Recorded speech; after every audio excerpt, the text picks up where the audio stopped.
Ni Aikari a ituura ria Runda Mimosa kaunti-ini ya Nairobi aria mararũrũnganĩte makimenereria waki wa ndemu ĩno.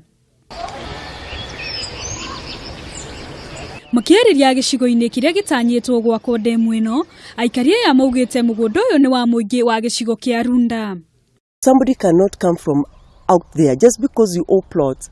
You've amalgamated your plots, together. You come and assume that you can come and do whatever you feel like with your property without consulting the residents, and especially if it is a commercial entity. Yeah. It is very wrong.